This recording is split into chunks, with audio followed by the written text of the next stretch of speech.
welcome to another episode of the Worship Hearts podcast and video cast, and we're gonna have some fun. This is season 2. We're trying out kind of a little mini series here, trying to change it up a little bit, I guess. I guess a part of my thought process with this is it's easier to bite off seasons in chunks instead of like 52 straight episodes, one right after the other, kind of a thing. So There it, is some challenges there. So right, you break it into 8, 10, 12 episode seasons, then it becomes a little more, I don't know, a little easier to swallow, I guess. So, and it makes it a little easier on us with busy lives and crazy weekends and all those kinds of things to be able to plan out for those what chunks, and you then you haven't got your paycheck yet from from the podcast? no, Oh, no, it's are you, it's in the mail. You can quit your other jobs. Yeah, can I? you can quit your other Oh, jobs. well, Work in solely that on case, this. why aren't we doing like 3 episodes a day then? Like Yeah, we it would be talking probably about take all about kinds of 12 a stuff. day Yeah, in order to do that at this point. But hey, God's got a plan, so we're that's just right. trying to figure it out so far, and there may be a time when that happens, but Yep.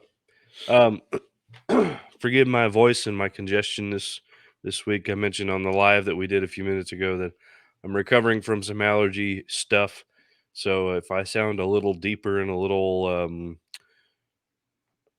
nasally, that's what it's from. So, but we kicked things off last week with kind of an overview of what we are shooting for, not even really anticipating, but just kind of shooting for with this particular series over the season of Lent. So yeah, the 40 days excluding Sundays leading up to Easter Sunday, and uh, not only what that means and what that season is about, but also what we're planning to talk about, and that is um, how the Old Testament and its very specific, I mean, down to the measurements, down to the almost to the ounces and pounds of the different apparatus within the temple and within the tabernacle, um, and the animals that were used for the different sacrifices, and like all right. of the detail that was built into worship and Old Testament worship, pre Jesus coming to earth, not pre Jesus because Jesus was already, but pre Jesus coming to earth. Um, Pre-incarnation. That's right. what. Yes. Yeah. Uh, so, oh my.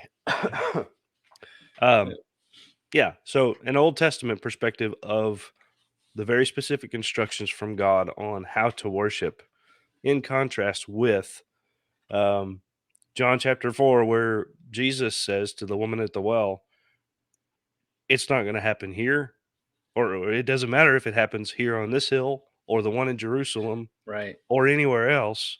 We're going to worship, and Yeah. the true worshipers will worship in spirit and in truth, Right. regardless of where they are. Right. So, wanted to start off by reading through some of the details of the Old Testament, and I'm gonna let you take over because my voice is about to give out. So, Gotcha. go for Okay, it. so we'll start in the beginning. God created. Well, we almost have to go back that far. I don't want to bore you with all those details, um, but there is really a big process that we have to take a look at when we talk about worship and we're talking about how the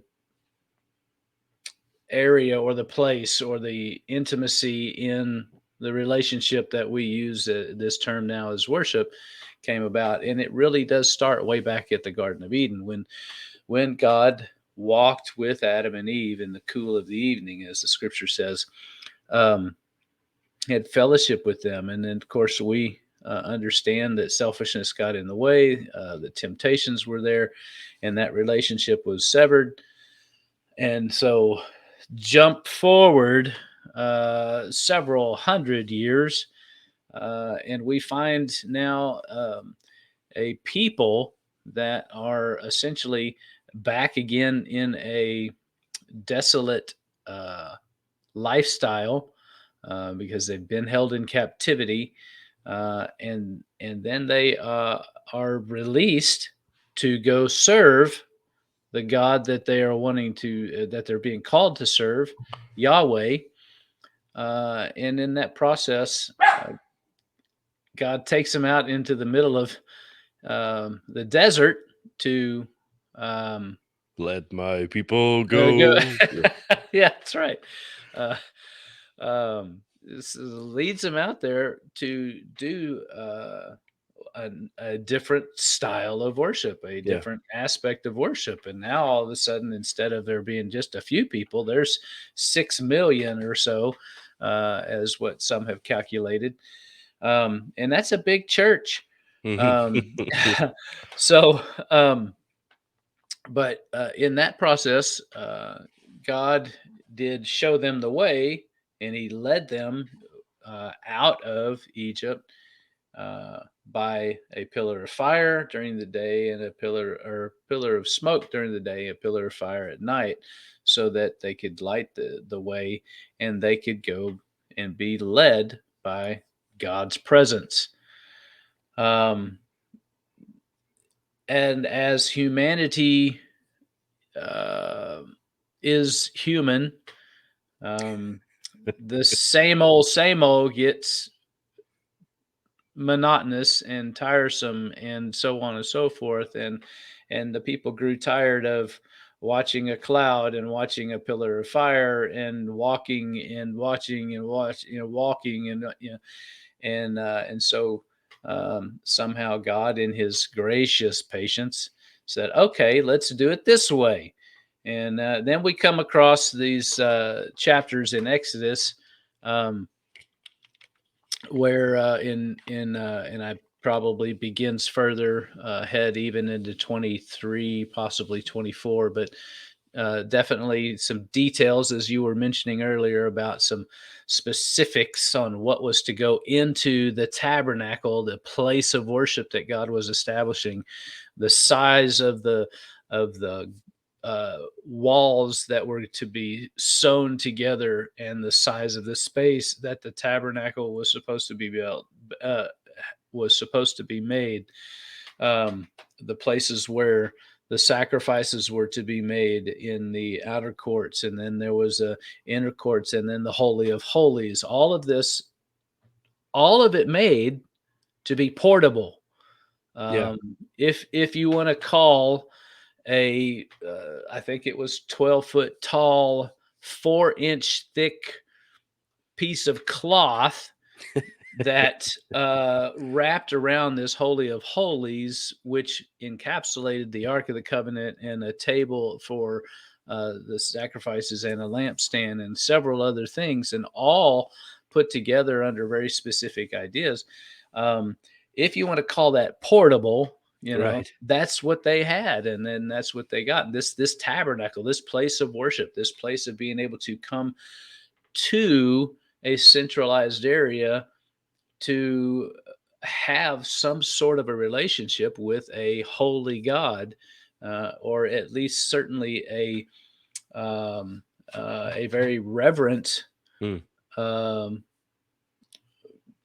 personality that was known as God, or Yahweh is was his name. So, and even the very word Yahweh is this breath of breathing in and breathing out, the way it was pronounced, and which is significant. Very symbolic significance for me is just the breath of God breathing in and breathing out, and giving His people an opportunity to worship, because there is this process of we are a part of the life that He has given. So Yeah. there's lots a lot of interesting things here. Let me read just a few of them. This is in Exodus chapter 26. Um, I think you said your pastor likes to read through the ESV Yes. version. So, Mhm. chapter 26 says, "Moreover, you shall make the tabernacle with 10 curtains of fine twined linen." Say that three times fast. "And blue and purple and scarlet yarns. You shall make them with cherubims skillfully worked into them. The length of each curtain shall be 28 cubits." Oh, we have to go back and figure that out, won't we? Um, "And the breadth of each curtain 4 cubits. All the curtains shall be the same size. 5 curtains shall be coupled to one another, and the other 5 shall be coupled to one another. You will make the loops on of blue on the edge of the outermost curtain of the first set. Likewise, you shall make the loops on the edge of the outermost on the second set. 50 loops you shall make on one curtain, and 50 loops on the edge of another." Wow. I mean, verse 7, "You shall also make curtains of goat hair for a tent over the tabernacle. 11 curtains of goat hair." My. And they all will be the same size, the same thickness, the same breadth, the same. Um, There'll be, oh my goodness, it's just incredible. Um, 50 clasps of bronze, and put the clasp in the loops, and then the part that remains of the curtains, the tent, half the curtain. Yeah, the specificity of what God wanted in this portable tabernacle, this portable place of worship, this place that could literally be taken down, similar to what a mash unit in the army was like. It's like you Yeah. set it up, it takes a few hours to set up, but you have to be ready to go in a moment's notice and take it all down and move it, miles down the road. So, but that was the whole idea, was so that God could be the center of his people, Yeah. and it would be the place of worship where they came together for that purpose. Um, and then you jump ahead several hundred years and you find this grandiose idea of a place founded in the promised land across the Jordan in Jerusalem, where God has saw fit to place his people in this beautiful area of the world. And uh and here now, not all of a sudden, but now under great instruction, more detailed and more specificity of what the temple was supposed to be built of, how big the stones, how they were supposed to be hewn. Not just how big, but there was special tools that each one of them had to be uh, created from, or chiseled with. So yeah, wow, what an interesting and very unique way that God set it up and Yeah. God put it together. I think in a lot of aspects, we miss the details of and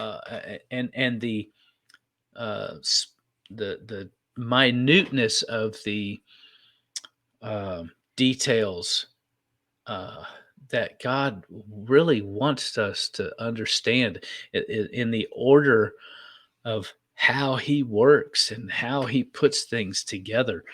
Um, I think it's just amazing that those kind of things that we got, and then we begin to look at what the human body and how the human body is created, and is there really any wonder that God gave us these instructions to be very detailed and very specific, and very directed on what kind of a relationship He wanted and desired at that time? It's amazing. It just really is amazing, and I think we miss out on so much of it when we just kinda read through the scripture and go, oh yeah, it had this many loops and it had this many this and this, Yeah.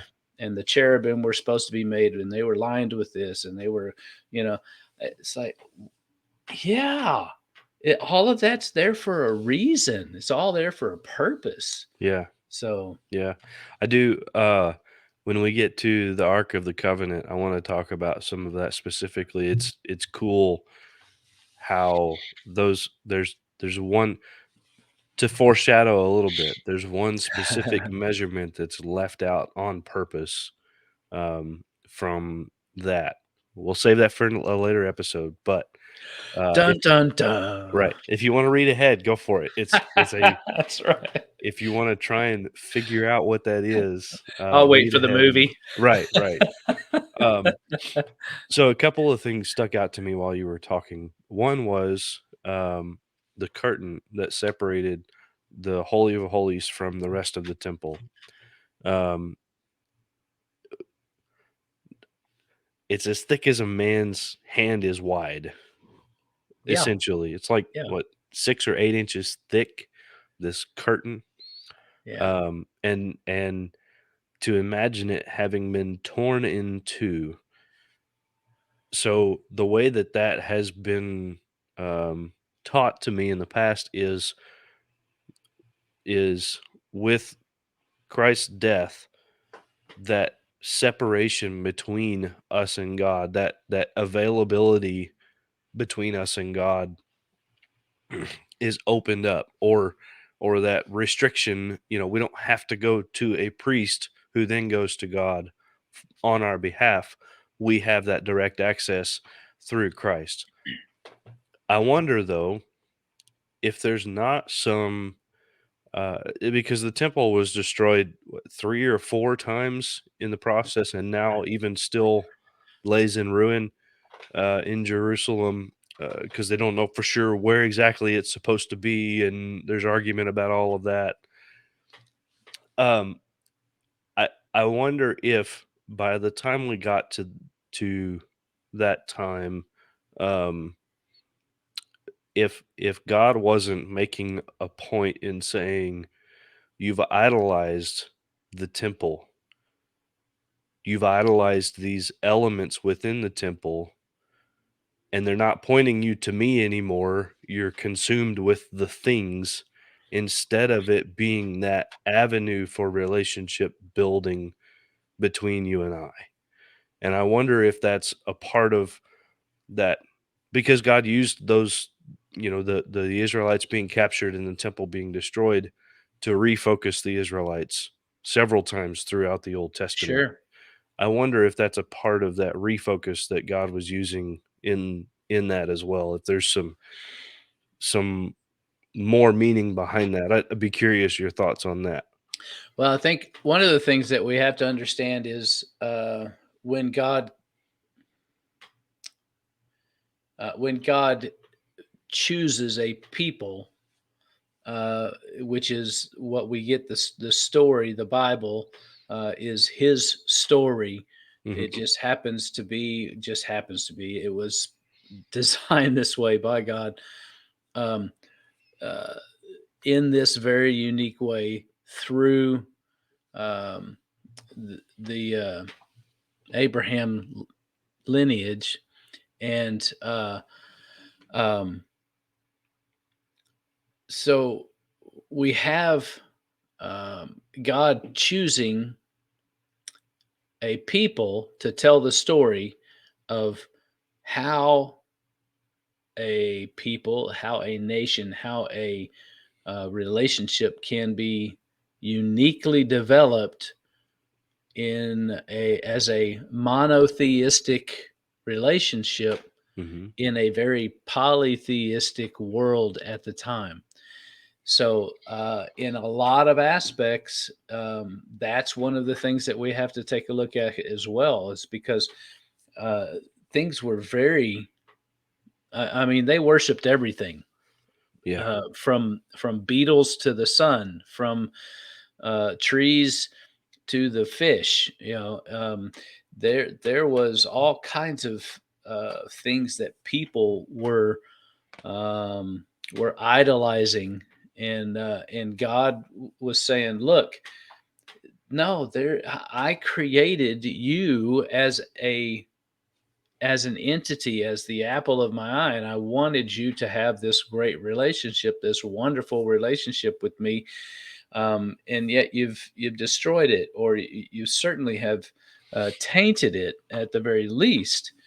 And so God is now designing again, or continuing to design an opportunity for His people to come back under the umbrella of His protection, and the umbrella of life, the Mm, life that He really was wanting to give a people in this relationship, and saying, "Look, you know, I will be your God, you will be my people. This is how it's going to work, and we're going to show the rest of the world, the rest of creation, how it's supposed to work, and this is the order in which it is supposed to work." And so I think that that's a big, big, big issue with the whole process. yeah, So yeah, I can see that for sure. Um, it a part of the reason that I wanted to dig into this a little bit, and I think you and I think similarly on a lot of things. I think you and I think very differently on several things as well, especially when it comes to worship. Um, you've got a couple of years on me as well, leading worship, um, and yeah, just 4 or 5. Um, but you began leading worship in the midst of the worship wars in the late '80s, early '90s. I know it probably started even before then, but a little um, bit. that was that was when I was born. So that's what I remember of it, and it. A lot of babies born in wartime, so maybe that's Right. But we in our Western uh, ideology have taken this traditional versus contemporary aspects, and to me, they parallel a little bit with the Old Testament and New Testament, where you have the very specific, laid out. This is what you do. This is how you do it. This is how often you do it. Where you do it. Elements and in a traditional Western worship service, which is not traditional at all in a lot of cases, but the what's considered a traditional service in the Western church, you have an opening song and then a welcome, and then you take the offering and you do 2 more songs, and then you pray, and then the pastor preaches, and you have an altar call, and you take communion, and you go home. And you do the same thing the week after that, and the week after that, and the week after that, and it never changes. Yeah. You're supposed to wear your Sunday best, just all of the things that go along with, and you can get as specific with it as you want to. Um, versus the contemporary where you have, and I'll use them as an example, but it's more so just for the sake of the example, not pointing fingers. You have churches like Elevation Church who genuinely want you to come as you are.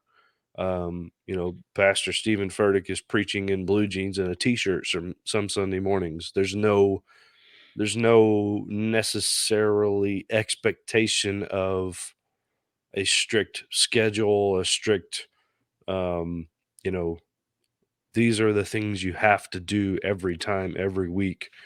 There still ends up being structure to it, Right. um, but it's a different kind of structure, a different kind of perspective. Um, when we look at John chapter 4, when Jesus meets with the woman at the well, um, excuse me, um, this is another one of those aspects that I paralleled while you were talking. Jesus spends the majority of this chapter building a relationship with this woman. Not Hmm. not much of one because it's a short conversation, Sure. but we go from "Woman, give me a drink" to "Yep, you're right. The guy you're living with right now is not your husband, and you've had 5 husbands," and, Yeah. Yeah. it escalates quickly in the process. Yeah.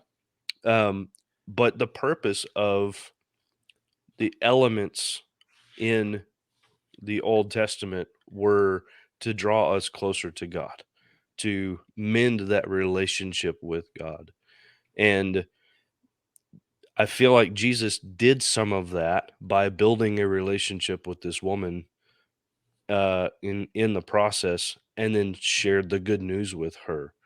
Um, I, I hope I'm not being a heretic, extrapolating some of that parallel, or at least what comes across as a parallel to me in that. No. But I see a difference in it because it's not these strict standards of this is what you do in order for you and I to have a relationship, contrasted with I want to have a relationship with you and I'm willing to invest. Will you do the same so that we can share in this? Right.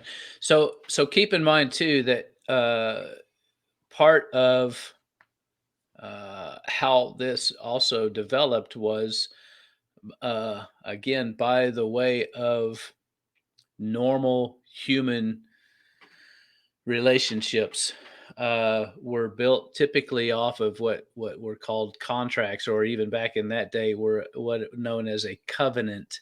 Mm, um, and so God uses what man has I mean, and God has given man a brain capability to develop this anyway, but it was something that was very familiar to them in how they built relationships and how they uh, were in life, in living. And of course there was security in numbers, and as a lot of times the way the reason that certain people's married was so that you had a larger family, and when you have a larger family you have more protection because you can, you know. So the idea then you have to go to this understanding too is God is trying to use something that is very familiar to them in this idea of a covenant relationship, mhm, when he brings this order again back to order out of the chaos, is what he did at the beginning of creation.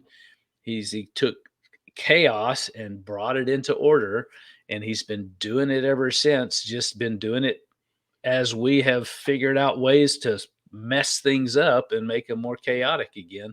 He figures out a way to take our mess and to use Matthew West, he takes our mess and makes a message.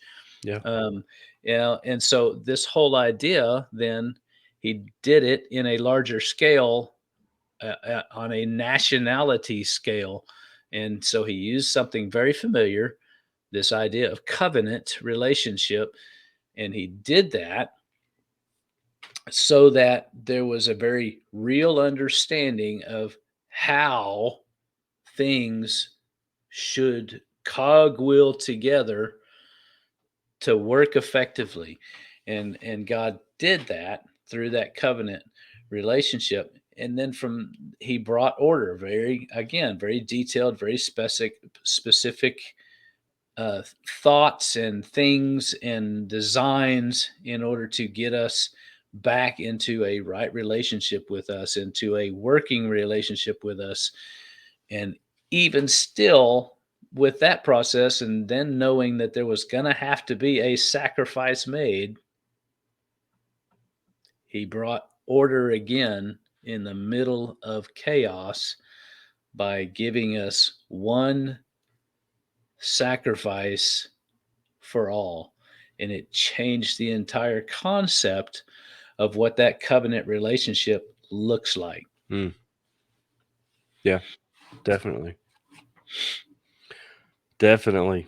Well, we're going to end it off there. I feel like we've covered a lot in this initial episode.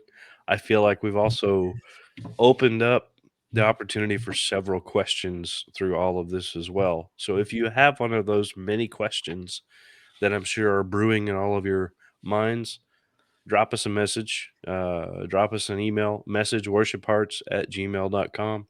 Reach out to us on Facebook, or drop a comment below here on the YouTube page and underneath this video.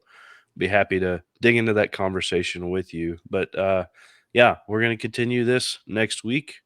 We're going to dig into a little more of the elements within the temple, and peel back some more layers of the um, comparison and contrast of New Testament and Old Testament worship, and how we have arrived where we are as a Western civilization within worship, and what all of that means to us.